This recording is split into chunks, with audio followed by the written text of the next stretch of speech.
दिल में इस जज्बे को हमेशा जगाए रखें। एकता के परिवेश में जब वह रूप हमने पाया, अपना भारत देश ही सोने की चिड़िया है कहलाया, सोने की चिड़िया है कहलाया। और बस यही मासूमियत, यही एकता, यही प्यार अपने अंदर सहेज के रखिए तो आपका हिंदुस्तान निश्चित ही विश्व गुरु बनेगा। इसे कोई ताकत नहीं रोक सकती है विश्व गुरु बनने से।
भाषण प्रतियोगिता है इसका विषय है सरदार पटेल की भूमिका राष्ट्रीय संप्रभुता एवं राष्ट्रीय एकता के संदर्भ में।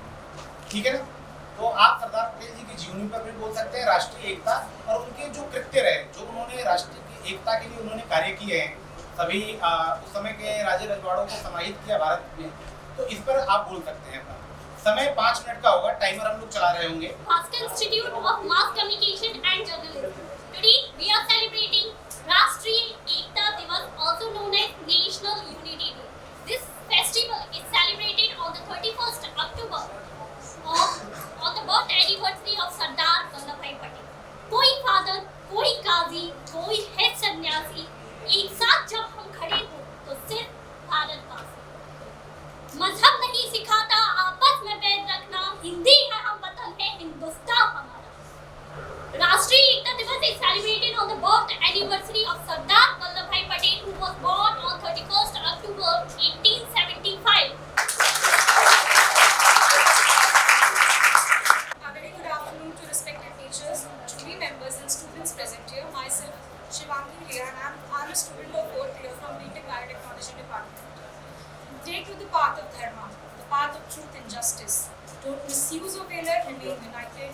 March forward in all humility, but fully awake to the situations you face, demanding your rights and your firmness.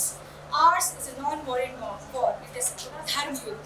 Starting with the quote of Sri Sardar Vallabhbhai Patel, let us start with what his life was.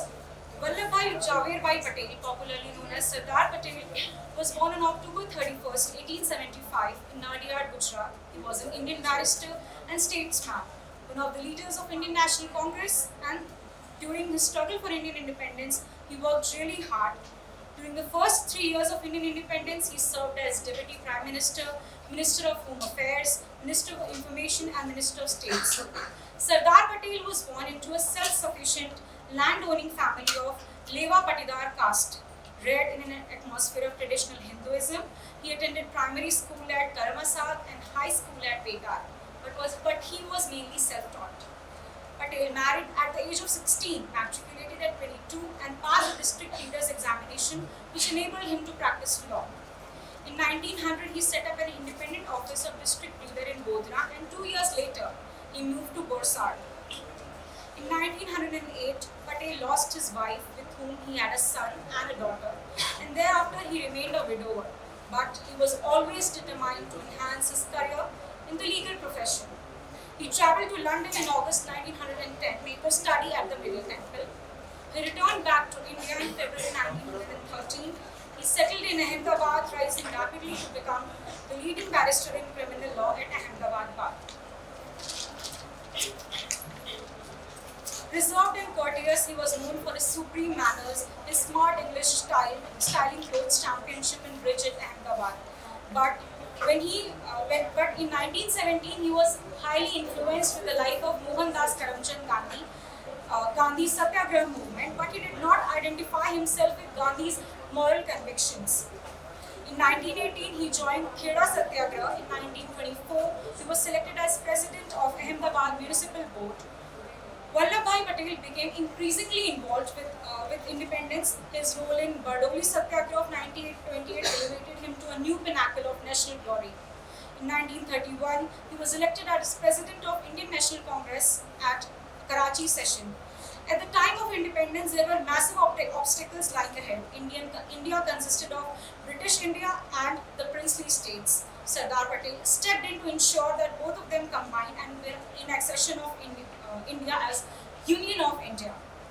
The Nawab of Junagadh decided to accede to Pakistan even as the people opposed it. But Junagadh was finally integrated into India with Sardar Patel's resolute efforts. Sardar Patel's life and career is a lesson in grit, security and decisive leadership. He earned the reputation of Iron Man of India. Sardar Patel left a lasting legacy of integrating pieces of an immensely complicated jigsaw into a cohesive whole that is India as we know it today. He is indeed the epitome of national unity. To celebrate this remarkable individual, 31st October, his birth anniversary, is being observed as National Unity Day since 2014. On October 2018, Prime Minister Narendra Modi dedicated the world's tallest statue, the Statue of Unity to the nation. Standing tall at 182 meters, the statue of Sardar Vallabhbhai Patel stands a note to one of the most venerated leaders the country has known. Thank you. Good afternoon, everyone. This is Shrishti Tiwari from Mass Communication Department, final year. So today we all have gathered here to celebrate this day on 31st October, which is for the unity. So I will be starting my speech with the slogan of Sardar Vallabhbhai Patel, which says, "Take to the path of dharma, the path of truth and justice. Don't misuse your valor. Remain united. March forward in all humanity, but fully awake to the situation you face, demanding your rights and firmness." Sardar Patel was a self-made individual who led a hard and challenging life. His wife died young and he never remarried and brought up his 2 children by himself in difficult times that preceded India's independence. He left a lucrative legal practice to throw himself into the freedom struggle. I hereby start with not repeating the history but his autobiography or the life that he lived. The life of Sardar Vallabhbhai Patel is an inspiring tale of dedication, leadership and unwavering commitment to the ideals of unity and freedom. Born on October 31st, 1875 in Nadiad, Gujarat, Patel would go on to become one of the most influential figures in India's struggle for independence and the architect of its unification. From an early age, Patel displayed exceptional intelligence and a strong sense of justice. He pursued his education in England, where he studied law and was deeply influenced by the principles of democracy and equality. Upon returning to India, he began practicing law in Ahmedabad and quickly gained a reputation of his integrity and advocacy for the rights of the common people. Patel's political career took off during the Indian independence movement led by Mahatma Gandhi. He became an ardent follower of Gandhi's philosophy of non-violent resistance and played a vital role in organizing various civil disobedience campaigns against British rule. His ability to mobilize masses and his strategy acumen earned him the title of Sardar, meaning leader of chief. One of Patel's most significant contributions was his role as the principal negotiator during the India's partition. As tensions between Hindus and Muslims escalated, he worked tirelessly to maintain the peace and unity among diverse communities. Despite facing immense challenges, Patel successfully pursued over 500 princely states to join India after independence, ensuring territorial integrity and national integration. Patel's vision extended beyond political unification. He also played a crucial role in shaping India's administrative framework. As India's first Deputy Prime Minister and Ministry of Home Affairs, he undertook the monumental task of integrating various regions into a cohesive nation-state.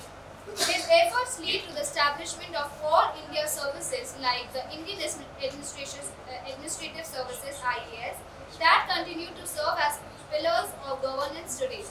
Beyond his political achievements, Sardar Vallabhbhai Patel was known for his humanity, simplicity, and unwavering dedication to the public services. He believed that the true progress could not only be achieved through selfless work for the betterment of society. Sadly, Patel's life was cut short when he passed away on December 15, 1950.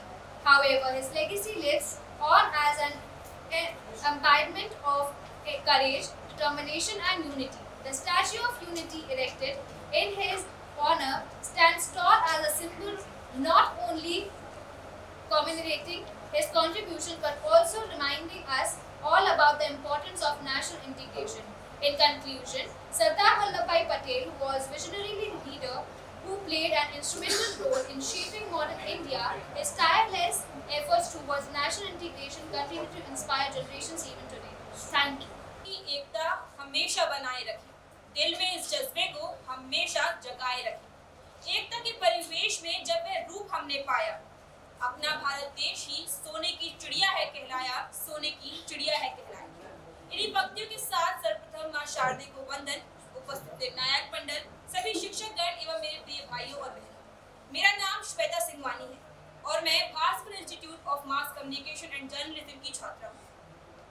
Bharat की एकता और अखंडता के प्रति आधुनिक भारत के शिल्पकार, महान स्वतंत्रता सेनानी व भारत रत्न लौह पुरुष सरदार वल्लभ भाई पटेल का जन्म गुजरात के नाडियाड में हुआ था। भारत की आजादी और भारतीय रियासतों को भारतीय संघ में मिलाने का अहम योगदान देने वाले सरदार पटेल भारत के पहले उप प्रधानमंत्री और भारत के पहले गृह मंत्री भी थे। देश की आजादी में उन्होंने जितना योगदान दिया, उससे कहीं ज्यादा योगदान उन्होंने आजाद भारत को एक सूत्र में बांधने में दिया। सरदार पटेल का जन्म 31 अक्टूबर 1875 में गुजरात के नाडियाड में हुआ था। यहीं से वे मिडिल स्कूल से पास हुए और नाडियाड के हाई स्कूल में गए, जहां से उन्होंने 1897 में मैट्रिक पास किया। ये वो दौर था जब भारत में स्वतंत्रता के आंदोलन चल रहे थे। वहीं इन आंदोलनों में महात्मा गांधी की भी अहम भूमिका थी और सरदार पटेल महात्मा गांधी से बहुत प्रेरित थे। यही कारण था कि उन्होंने आंदोलन में भाग लिया। जब जनता एक हो जाती है तब उसके सामने क्रूर से क्रूर शासन भी नहीं टिक सकता। अतः जात पात और ऊंच नीच के भेदभाव को भुलाकर सब एक हो जाइए, यह शब्द भी सरदार पटेल के ही थे। भारत ने सदैव ही देश और दुनिया को वसुधैव कुटुंबकम का मंत्र दिया है। हमारे हजारों साल पुराने शास्त्रों तथा पुराणों में भी वसुधैव कुटुंबकम के महत्व को बताया गया है, जिसका अर्थ है विश्व एक परिवार है। भारत में राष्ट्रीय एकता की भावना को व्यवहार में लाने के लिए 31 अक्टूबर को राष्ट्रीय एकता दिवस के रूप में मनाया जाता है। इस दिन हमारे देश के पहले गृह मंत्री सरदार वल्लभ भाई पटेल का जन्म हुआ था। सरदार पटेल लौह पुरुष के रूप में जाने जाते हैं तथा उन्होंने आजादी के समय 562 रियासतों को एकजुट करके एक संघ का रूप दिया, जिसे आज हम भारत के नाम से जानते हैं। यहाँ पर अनेक संस्कृति और धर्म के लोग आपसी सौहार्द और सद्भाव से रहते हैं। हम कह सकते हैं कि भारत अनेकता में एकता का एक सटीक उदाहरण है। विश्व के किसी भी अन्य देश में इतनी सांस्कृतिक विभिन्नताएं नहीं है जितनी हमारे देश में। अंत में कुछ पंक्तियों के माध्यम से मैं अपनी वाणी को विराम देना चाहूंगी। अनेकता में एकता की मिसाल है बनना हमें, अनेकता में एकता की मिसाल है बनना हमें, साथ में लेकर सभी का हाथ है चलना हमें। चाहते हो प्रगति हो देश की इस जगत में, चाहते हो प्रगति हो देश की इस जगत में, तो सभी को लेकर अपने साथ है चलना है। आओ बन जाओ मिसाल, फहराओ विश्व में ध्वज, एक सूत्र में पिरोकर सभी को चलना है हमें।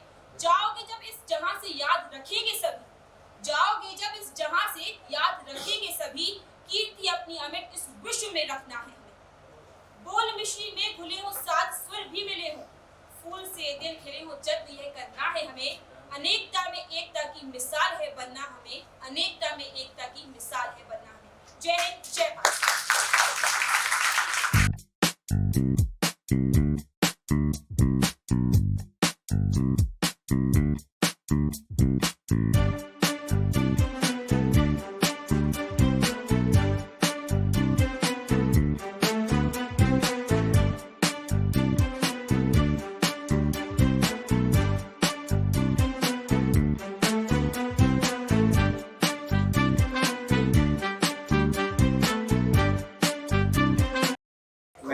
विश्वविद्यालय में आई हुई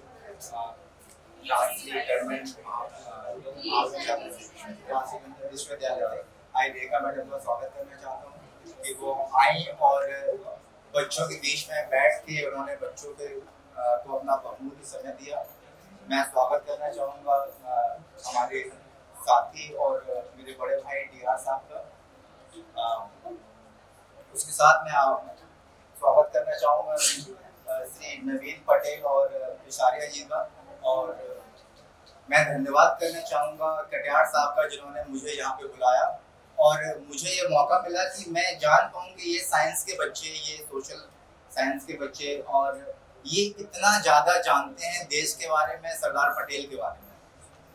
देखो बड़ा महत्वपूर्ण है और मेरे पास कहने के लिए बहुत ज़्यादा कुछ नहीं है, क्योंकि बच्चों ने बहुत ज़्यादा बताया है। और मुझे ये सुन के बड़ा अच्छा लगा कि लोग ये सब जानते हैं कि भारत का निर्माण हुआ कैसे। जनरली लोगों को यही मालूम है कि 1947 में देश आज़ाद हो गया और भारत बन गया, बट ये जान के बड़ी खुशी हुई कि आपको मालूम है कि प्रिंसली स्टेट होते क्या थे, और उस टाइम पे अंग्रेजों का जो सारे रियासतों के साथ में पैक्ट था वो खत्म हो गया था।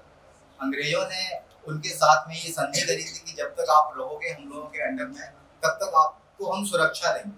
जो सहायक संधि है उसके बाद में जो पैक्ट हुए, उसमें यही था कि आप हमारे अंडर में रहो, हम आपको सुरक्षा देंगे। और जब हम जा रहे हैं तो आप फ्री हो, इंडिया में मिलो, पाकिस्तान में मिलो, किसी के पास भी ना मिलो। तो उन सब को कैसे सहेज के एक भारत का निर्माण कराया सरदार पटेल ने, उस संदर्भ में बहुत सारे बच्चों ने बहुत सारी अच्छी अच्छी जानकारियां दी। और ये देख के बड़े एक प्रसन्नता का विषय है कि बच्चों को अपने इतिहास के बारे में, बच्चों को अपने देश के बारे में बहुत ज़्यादा मालूम है, और ये बहुत अच्छी बात है। अब मैं केवल एक बात पे जोर देना चाहता हूँ कि आज अगर हम लोग भारत के लौह पुरुष सरदार पटेल का जन्मदिन एकता दिवस के रूप में मना रहे हैं, तो क्यों मना रहे हैं, क्या जरूरत पड़ गई?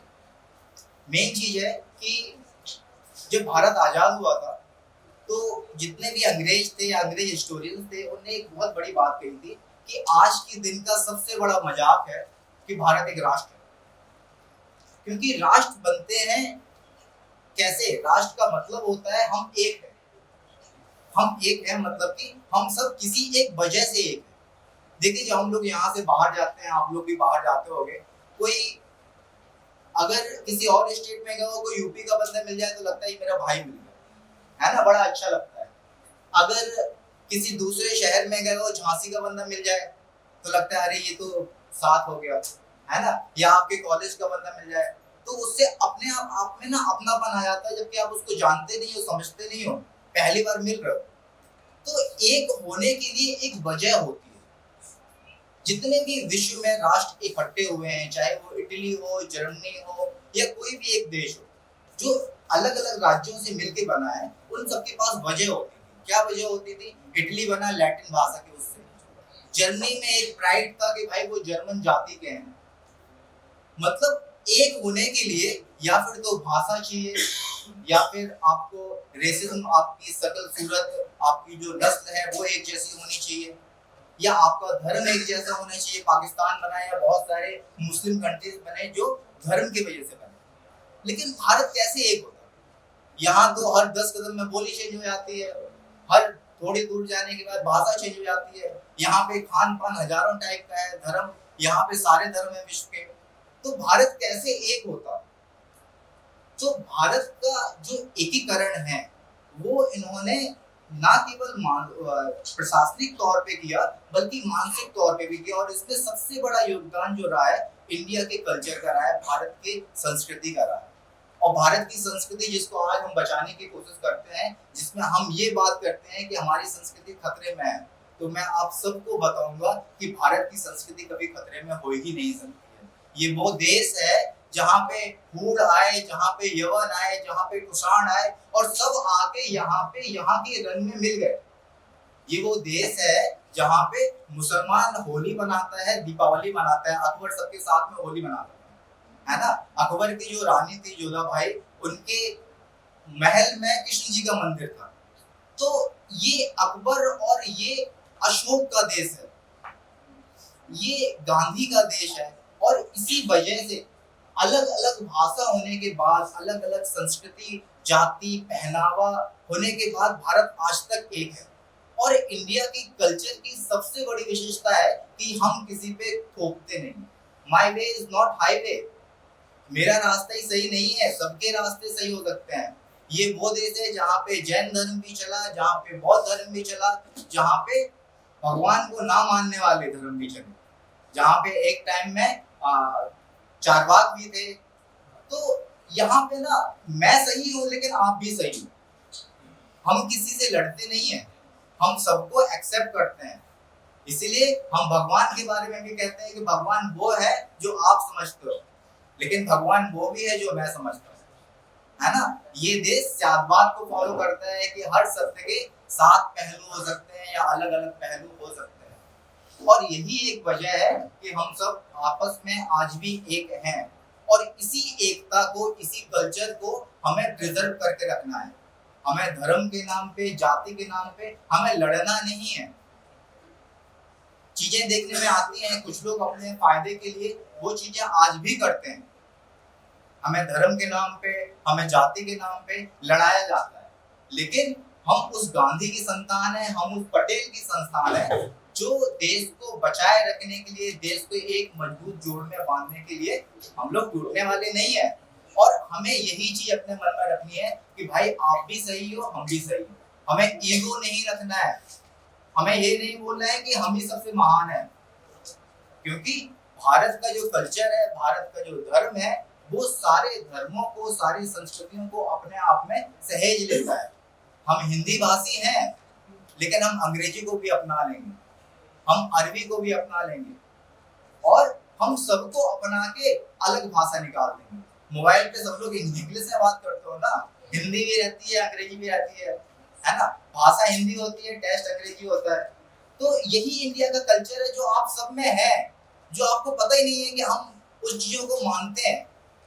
और बस यही मासूमियत, यही एकता, यही प्यार अपने अंदर सहेज के रखिए, तो आपका हिंदुस्तान निश्चित ही विश्व गुरु बनेगा। इसे कोई ताकत नहीं रोक सकती है विश्व गुरु बनने से।